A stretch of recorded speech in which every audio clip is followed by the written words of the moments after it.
Investir en bourse en Afrique et dans le monde. L'investissement boursier est l'un des meilleurs investissements au monde, tout le monde le sait. Alors aujourd'hui, nous allons un peu en discuter, bien comprendre ce que c'est la bourse, comment ça se passe l'investissement en bourse en Afrique et comment ça se passe à travers le monde. Bienvenue sur la chaîne de Claudia Noutaï pour l'audit et la finance. Et aujourd'hui, nous allons discuter, comme annoncé, de investir en bourse. Alors déjà, n'oubliez pas de vous abonner, de commenter, d'aimer et de partager la vidéo si vous appréciez ce que vous entendez. Déjà, qu'est-ce que c'est que la bourse? La bourse, également appelée marché boursier ou marché des valeurs mobilières, est un lieu virtuel ou physique où s'effectue l'échange de valeurs mobilières telles que des actions, des obligations, des matières premières et d'autres instruments financiers. C'est un système organisé qui facilite la rencontre entre les acheteurs et les vendeurs de ces instruments.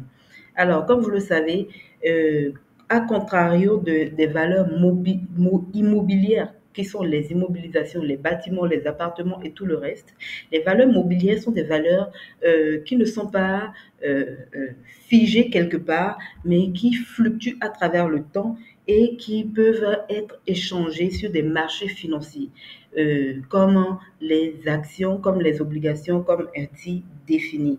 Donc, la bourse, c'est ce marché-là qui regroupe toutes les actions, qui regroupe les obligations, les matières premières, les instruments financiers qui sont les fonds communs de placement, les ETF, qui peuvent être échangés sur ces marchés-là, qui peuvent être achetés et revendus sur ces marchés-là, sur la base du prix du marché, l'offre et la demande.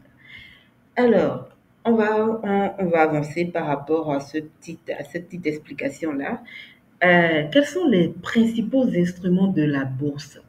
Comme je le disais tout à l'heure, il y a les actions, il y a les obligations. Ai-je besoin d'expliquer encore ce que c'est qu'une action et ce que c'est qu'une obligation? On en a tellement parlé, vous pouvez revoir dans les anciennes vidéos les différences entre... Il y a une vidéo que j'ai faite sur la différence entre une action et une obligation. Mais bon, je vais quand même essayer de rapidement vous donner quelques détails. Vous pouvez lire, hein, vous pouvez lire aussi les détails qui sont mis là. Alors, une action, qu'est-ce que c'est?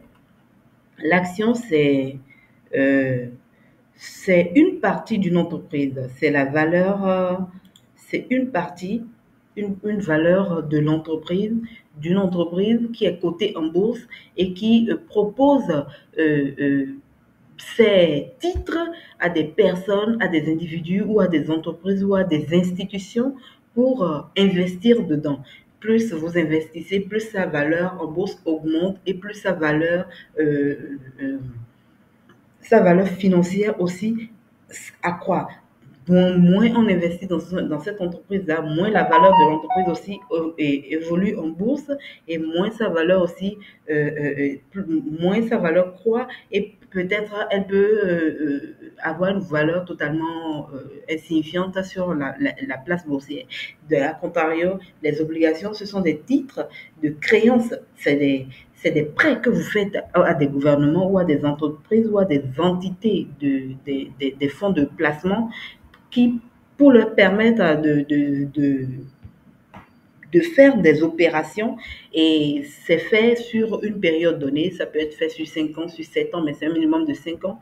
Il y a des obligations à très court terme, mais bon, la majorité des obligations, qu'on connaît tout sous la forme de titres de créance, sont faits pour un minimum de 5 ans, voire plus, jusqu'à 15 ans parfois. Ça peut aller jusqu'à 15 ans et il y a des taux de entre 5 et 15% aussi. Alors, ensuite, nous avons les fonds communs de placement. J'en parlais tout à l'heure et je ne sais pas si vous le savez, mais c'est un type de fonds collectif d'investissement en bourse. Ils regroupent l'argent de plusieurs investisseurs pour investir sur un portefeuille diversifié d'actions telles que d'actifs tels que les actions, les obligations, d'autres instruments financiers. Alors, les fonds communs de placement, si vous allez dans une FGI, une société où vous pouvez investir en bourse, ils peuvent vous proposer des FCP. Les fonds communs de placement, il y a des fonds communs de placement spécialisés actions, des fonds communs de placement spécialisés obligations, des fonds communs de placement mixtes qui font actions, obligations et qui font d'autres instruments d'autres instruments financiers qui sont en bourse, comme les matières premières. Vous savez qu'ils s'échangent aussi sur les marchés financiers les matières premières comme le blé, comme le soja, comme le cacao, le, le cajou, etc. Le marché fluctue. Il y a le marché, le pétrole, voilà, ce qui est une matière première très prisée, le pétrole, l'or, etc. Ce sont des matières dont les cours fluctuent sur les marchés financiers. Sur les marchés financiers de manière euh, euh, euh, euh, habituelle. Donc, il y a ces fonds communs de placement-là, si vous investissez dedans, c'est à des taux fixes. C'est pas comme si vous investissez sur une action en particulier où vous savez que si cette action-là évolue, si ça a pris 1%, 2%, votre argent aussi a évolué et à la fin, vous pourrez aussi avoir des dividendes et tout. Mais non, là, les fonds communs de placement, ça vous permet d'avoir un taux d'intérêt donné à la fin d'une période donnée. Et les valeurs des fonds communs de placement aussi fluctuent sur le marché parce que c'est plusieurs actions qui sont dans le portefeuille de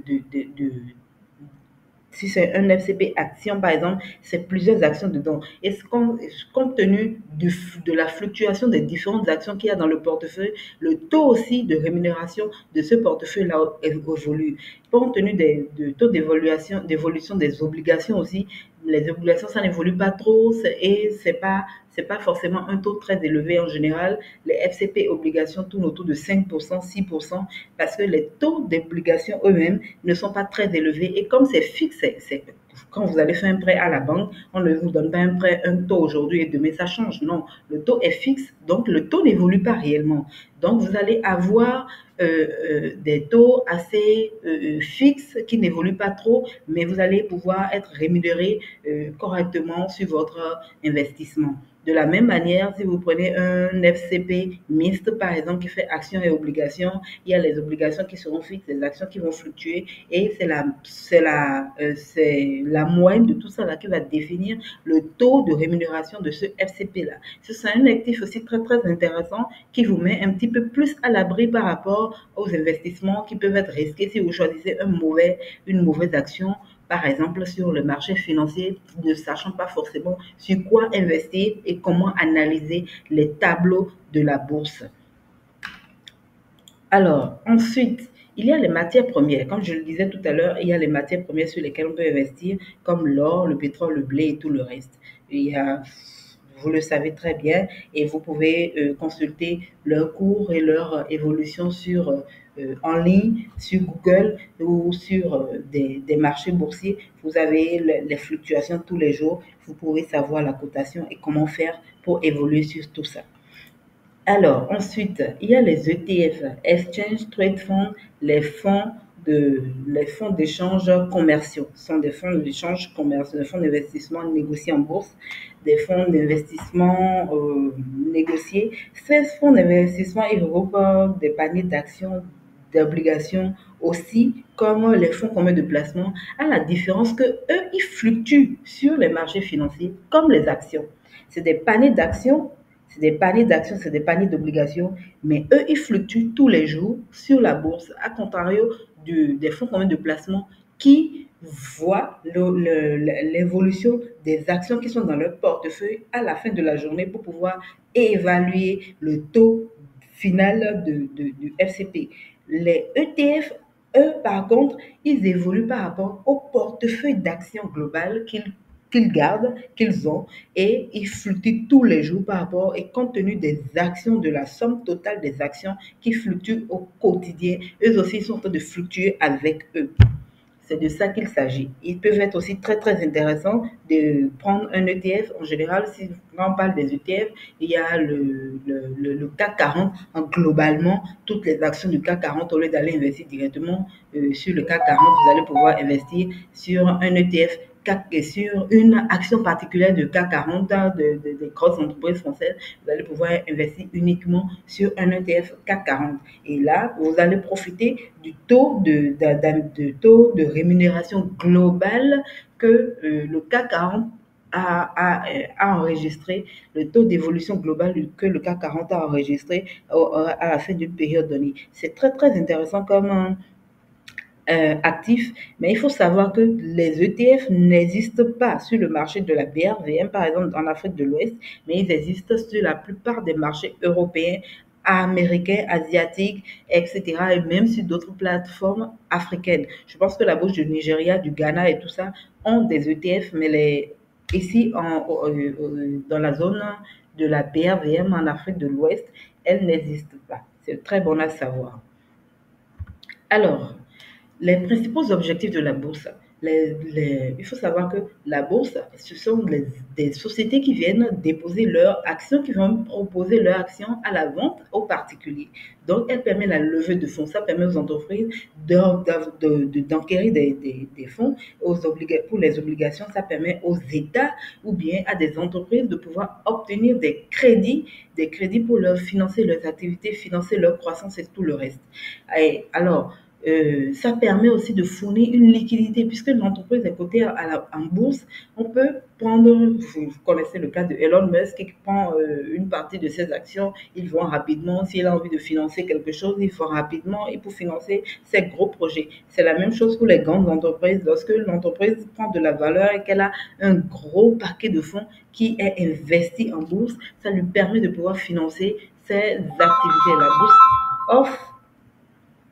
La bourse offre un mécanisme permettant aux investisseurs d'acheter ou de vendre des titres facilement, assurant ainsi la liquidité des marchés financiers.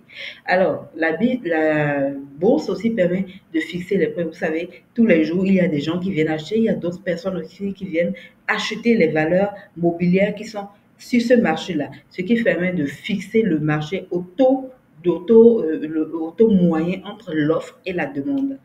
Alors, en définitive, ça permet de fournir les informations telles que le cours des actions, les rapports financiers, les fluctuations des entreprises, comprendre comment une entreprise est performante ou non. Tout ça là, la bourse vous permet de savoir quelles sont les informations sur les entreprises, sur les États et tout le reste. Alors, voyons voir.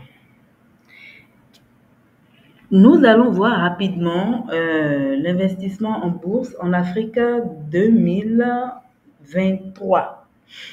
Alors, le tableau que je vous présente là nous montre comment les bourses, chacun des marchés de différents pays africains ont évolué au cours de l'année 2023.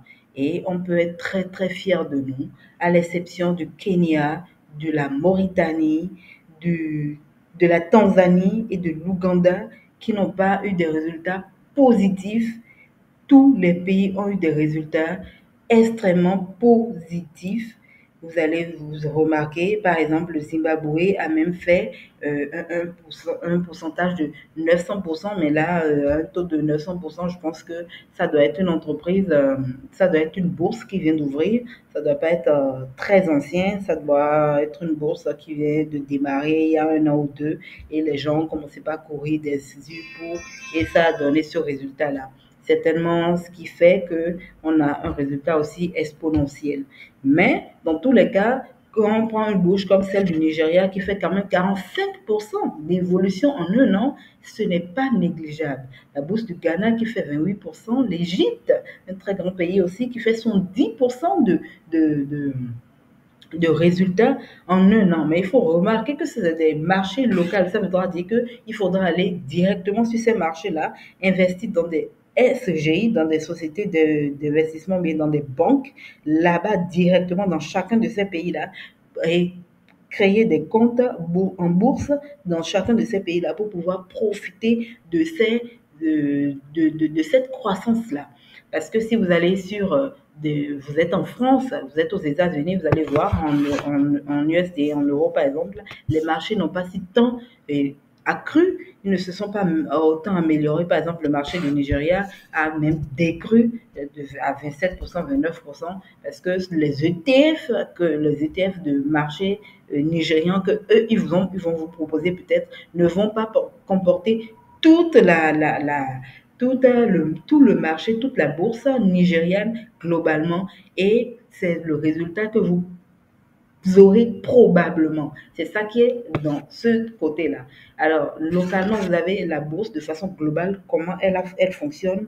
Et si vous allez localement dans chacun de ces pays-là, vous allez sur chacun de ces marchés-là directement. Voilà comment vous auriez eu une croissance, comment vous aussi vous avez investi sur les actions, sur tous les titres de la bourse. Voilà comment vous auriez pu avoir un résultat exponentiel. C'est très intéressant à savoir et moi, je pense qu'on devrait pouvoir faire un investissement global sur, on devrait chacun pouvoir, selon ses moyens, puisse aller sur plusieurs de ces marchés-là et pouvoir investir. Nous allons dès maintenant aller voir ce qui se passe de l'autre côté sur le reste de la planète. Alors, les restes de la planète, qu'est-ce qui se passe sur les marchés boursiers? Vous voyez, aux États-Unis, la performance est plus ou moins bonne. Entre 10 et 47%, c'est pas du tout négligeable. C'est même très, très, très intéressant. Alors que quand on rentre en Europe, on a une croissance entre 7 et 15 et 16%. C'est pas mal aussi. 15 et 16%, vous déposez de l'argent, vous avez 15-16%. Si vous allez déposer votre argent en banque, vous allez entre 1 et 3,5%, vous le savez. C'est pas ce qui va vous faire toute la loque là, c'est des ETF directement, les SP et tout ça, c'est sur chacun des indices boursiers, c'est des ETF en fait, c'est des ETF qui vous montrent globalement quand même la croissance de ces marchés-là. Donc vous voyez un peu ce que ça pourrait vous rapporter. C'est franchement euh, euh, euh, euh, intéressant. C'est très très intéressant. Euh, c'est cette croissance-là et je vous le recommande très très vivement de le voir, à part la Chine qui a eu une baisse significative entre 8 et 25% sur l'année. Tous les autres pays, le Japon 32%, l'Italie 15%, on est à, euh, on est à 16% plutôt, même en Inde 20%, l'Australie 3%, Hong Kong, tout ça là c'est la Chine. Vous voyez, Hong Kong, Chine, tout ça, c'est la Chine qui n'a pas très bien performé sur les marchés financiers. Mais vous savez que la Chine, elle est beaucoup plus tournée sur les marchés le marché des produits finis. Sa croissance est surtout axée sur les marchés finis, sur les produits finis, sur les exportations. Elle n'est pas axée sur les investissements, de l'argent, sur euh, sur la croissance de la croissance financière, juste pas les transactions financières. Non, la Chine, c'est pas son domaine de prédilection. Donc, on comprend aisément aussi pourquoi la bourse chinoise aussi n'a pas trop fluctué. Mais le reste du monde, vous savez très bien, quand on parle d'actions, d'obligations, de bourse, là aux États-Unis ou en Europe, ce sont des marchés très bien installés, qui comprennent très bien ces termes-là et tout le reste, ce qui explique aussi pourquoi la croissance est aussi exponentielle dans ces pays-là. Donc, voilà un petit peu ce que j'avais vous présenter aujourd'hui. Et vous avez envie de vous inscrire, si vous avez envie d'investir dans ces fonds-là, vous n'avez qu'à prendre contact avec des banques européennes. Si vous êtes en Europe, ce sera encore mieux. Vous allez créer votre compte dans une bonne banque et investir sur des indices boursiers. C'est beaucoup mieux que d'investir directement sur les actions parce qu'une action peut fluctuer aujourd'hui et demain complètement descendre. Alors que si vous investissez sur des marchés, sur des ETF comme ça vous permet de bénéficier de toute la croissance de la bourse en une fois. C'est totalement génialissime. Alors, j'espère que vous avez apprécié ma vidéo. C'était tout pour aujourd'hui. Merci de m'avoir suivi. N'oubliez pas de commenter, d'aimer la vidéo, de partager à vos proches et de vous abonner à la page si vous n'êtes pas encore abonné. Merci beaucoup pour m'avoir suivi et à très bientôt. Je vous rappelle que mon livre, l'audit et la colonne l'audit et la contrôle interne, la colonne vertébrale de l'entreprise est toujours disponible sur Amazon. Il y a un nouveau livre d'ailleurs, l'investissement pour les débutant qui est aussi disponible sur Amazon. Je vous le recommande vivement. Vous allez découvrir beaucoup de thèmes. Vous allez découvrir tout ce qui concerne la bourse, les investissements, les placements. Vous allez découvrir comment calculer les ratios, comment calculer votre endettement, votre rentabilité et tout et tout. Si vous êtes novice en matière de finance, je vous le recommande très très vivement. Vous allez adorer ce livre qui est une pépite pour vous. N'oubliez pas aussi ma formation, l'audit pour les débutants qui est disponible sur Udemy. Je vous réserve très bientôt une petite surprise qui va être une petite formation gratuite que vous pourrez télécharger pour mieux connaître, pour mieux savoir comment faire des investissements. À très bientôt. Merci beaucoup.